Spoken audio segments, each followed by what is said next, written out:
안녕하십니까. 대간장명철학연구원 교량이육재입니다. 저희 대성TV를 시청해 주시고 구독해 주시는 모든 분들께 감사의 말씀드립니다. 감사합니다. 선생님, 우리나라에는 이제 성씨가 엄청 많잖아요. 네네. 뭐 진짜 수십 가지도 아니고 엄청 많은데, 혹시 그러한 성씨들 중에서 외자로 장명하거나 개명하면 좀 안 좋은 성씨들도 있을까요? 안 좋은 성씨가 있는 건 아니고 또 외자를 질 수 있고요. 외자를 써도 잘 된 사람이 있는데, 이제 다만 성이 두 글자면 외자를 써도 외자 같은 느낌은 안 들거든요. 뭐 선우씨라든지 유명하신 분이 있죠. 선우휘 씨라든지 이렇게. 다만 이제 이름을 지을 때 그 외자 이름 같은 경우는 성공한 사례를 놓고 볼 때 우리가 유명한 명사를 보면 외자 이름보다는 부자 이름이 월등 많습니다. 외자 이름이 참 드물거든요. 주변에 새가 약합니다. 김구시도 새가 약했죠. 사람을 모으는 힘이 약했죠. 이승만 대통령은 막 사람이 많이 모였죠. 고건 씨도 서울시장까지 올랐는데 정치적 세가 이렇게 크지 않았어요. 그래서 그 외자 이름은 자기의 총명함으로 해서 성공을 할 수 있지만 고독한 느낌이 있어서 흔하지 않고 멋있는데, 대신 이제 자기보다 잘난 사람들은 이렇게 시기하는 무시하는 성향이 있어요. 무시. 이렇게 지가 이름만 잘난단가 이렇게 그냥 일부 무시하고, 자기보다 좀 못하는 사람은 시기하는 성향이 있어요. 저 사람은 뭐 이름만 특이한단가 이렇게 괜히 시기하고 무시하거나 시기 당하니까 외로움이 좀 있고, 배우자 관계도 많이 그렇습니다. 두루두루 이렇게 만나서 결혼을 하는 게 아니라 탁 자기 배우자 만나서 하는 그런 케이스가 있기 때문에, 그냥 자녀의 성공을 바란다 하면 많은 쪽으로 가는 게 성공 확률이 좀 높고, 그렇지 않고 나는 무조건 외자를 줘야겠다면 그건 부모님의 소관인데, 다만 부모님의 연령이 따라서 바뀌어갈 수 있다는 것이죠. 자녀가 외자를 줬는데 정말 왕따를 당한다든지,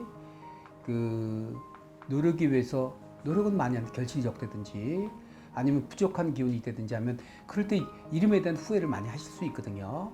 그러한 것들이 있으시니까 저는 외자를 짓건 한글을 짓건 그냥 소식껏 하라고 제가 말씀드리는데, 다만 거기에 대한 책임이 따를 수 있으니까 지금 나이의 시점에서 판단하지 마시고 주로 많이 가는 쪽으로 가야 성공 확률이 높거든요. 외자를 지은 성씨가 따로 있는 건 아니고, 지을 수 없는 성씨가 있는 건 아니고, 어떤 성씨든지 외자를 질 수 있는데, 다만 두 자의 성씨는 이름이 외자 같지 않고 편한 부분이 있지만, 그것도 역시 마찬가지로 아까 말씀드린 그런 영향이 있으니까 흔하지 않고 멋있는 이름을 지어주려고 하는, 외자 지려고 하는 부모님들이 많으신데, 이번 기회라도 자녀의 아기 때 모습이라든지 금방 태어난 그 기쁨, 막 예쁨, 막 이런 것만 생각하지 마시고 인생을 좀 길게 놓고 보셔서 보편적인 이름 중에도 자녀에 맞는 예쁜 이름들 많거든요. 이름이 사주에 맞다고 해서 막 도식적인 이름이 나오는 게 아니고, 또 흐름에 따라서 요즘 트렌디하면서도 고전적인 그런 어감들이 많고 하니까, 그렇게 해서 외자보다는 두자 이름을 좀 지어주셨으면 좋겠다. 외자 이름은 성씨에 달려 있지 않습니다. 부모님의 마음에 달려 있습니다. 선생님께서는 이제 개명을 해주실 때 네, 주변 인물들의 이제 이름을 미리 받으시잖아요. 그렇죠. 부모님이나 네. 할아버님, 가족, 친척, 동생, 친구들. 왜냐하면 개명을 해주시려면 이름이 안 겹치게 하려고 하시는 것 같은데. 네, 맞습니다. 네. 혹시 이제 좀 조상님은 조금 이제 오래 되셨잖아요. 네네. 조상님이랑 같은 이름을 좀 사용하는 거는 크게 상관이 없으실까요? 이름은 아버님 때하고 할아버님 때 조부까지죠. 증조부까지 넘어갑니다. 그래서 할아버지가 쓰는 함자는 안 씁니다. 글자가 틀리면 쓸 수 있지만 가급적 이제 안 쓰는 게, 할아버지랑 이름이 같으면 아들이 아니라 아버지 뻘 되는 거거든요. 아빠로 볼 땐 아빠랑 이름을 같이 쓰게 되면 아빠랑 같은 학렬이 돼 버려요. 그러니까 형제라든지 오누이가 돼 버리니까, 그래서 가급적 달리 쓰면 되는데, 물론 글자가 틀리면서도 아무 상관없습니다. 법적으로나 성명학적으로. 그런 경우가 아니라면 좀 바꿔 쓰는 게 좋겠죠. 그럴 때 이제 이름을 지었는데 그게 조상의 이름이 들어있다 할 때 증조다 고조로 올라간다 하면 그거는 써도 상관이 없지만 그런 이름이 나올 확률은 사실은 많지 않습니다. 증조 고조로만 가도 이름이 요즘 같은 이름이 아니거든요. 물론 예전의 이름, 클래식한 이름, 과거나 미래에 쓰는 이름들이 있죠. 김종서 장군, 조선시대 장군인데 지금 가서 김종서 쓰고 있죠. 서자가 그게 트렌드형 이름이 아니고 과거의 김종서 시점 조선시대 때도 써왔던 이름이거든요. 지금도 막 쓰고 있죠. 그래서 조선시대도 이름을 좀 살펴보면 고려시대부터 이렇게 살펴보면 이름들이 그때도 세련된 이름들이 좀 있더라고요. 그러나 이제 가까운 시대 증조 고조로 가게 되면 이제 그 조선 말기라든지 일제시대를 겪은 그런 형태의 이름이기 때문에 그런 형태의 이름은 거의 일본식 형태의 이름이라든지 아주 양반이 아닌 바에야 이름이 요즘 트렌디한 이름이 사실은 많지 않거든요. 그래서 이름을 바꿨는데 조상의 기운이 들어있다 할 때 아버지 대가 넘어가면 쓸 수는 있고 그러나 중복될 만한 그런 이름은 거의 나오지 않는다.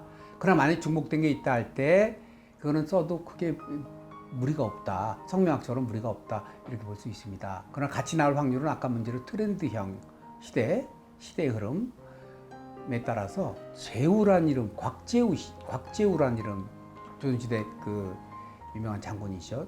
임진왜란 때 활동한 그 제우란 이름은 지금도 아주 많이 쓰고 있지 않습니까? 그게 트렌드형의 이름입니다. 아니죠. 클래식한 이름입니다. 과거나 미래에 쓸 수 있는 이름. 그래서 예전에도 그렇게 그 좋은 형태의 이름이 있는 반면에 그러나 증조 고조를 지나면서 조선 말기라든지 일제강점기를 지나올 때 그런 이름들은 취해서 쓸 만한 이런 그런 어감들은 많지 않다.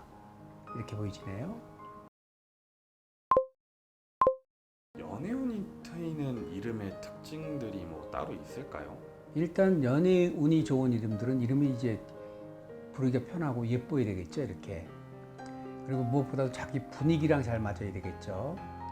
근데 이제 분위기는 그 현빈 스타일인데 이름은 시골스러운 스타일 있지 않습니까? 옛날 이름 거지왕 김춘삼 씨 이렇게 분위기가 깨죠. 한글 한문 이름이라 하더라도 사주의 기세에 따라서 그 어감을 잡거든요. 사주가 강하면 부드러운 어감, 사주의 기세가 약하면 약간 강건한 이름, 사주의 엔터 쪽이 강한 사람들이 있어요.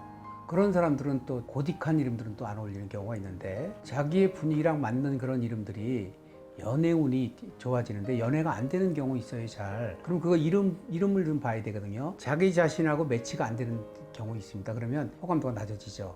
여자들이 볼 때 여자의 성격에 따라서 그 이름을 좋아하는 그런 성향이 다르죠. 보통 연애운이 순탄하고 무리 없는 사람들 이름은 자기 자신의 분위기랑 어감이 비슷하게 되면 호감도가 굉장히 높아집니다. 그러나 자기 자신하고 분위기가 전혀 아닌 이름, 혹은 낯선 이름, 올드한 이름, 시골스러운 이름 이런 이름을 쓰게 되면 자기 가치가 절하되겠죠. 그건 꼭 연애운뿐이 아니라 주변의 인지도거든요. 이렇게 신뢰받을 수 있는 그런 인지도에서 여자하고 재물은 같아서 그 여자 연애운이 좋아지면 금전운도 좋아져요. 만약에 내가 연애가 잘 안 된다 이렇게 되면 자기가 가진 어감을 한번 체크해 보고, 물론 그 어감은 지금 나이도 있지만 앞으로 가서 나이도 있으니까 그 어감을 조금 바꿔주게 되면 내가 불편하거나 답답했던 일들이 조금 풀려지는 경우가 많고, 그건 여자뿐이 아니라 남자뿐이 아니라 여자에도 해당이 되거든요. 비주얼은 굉장히 좋은데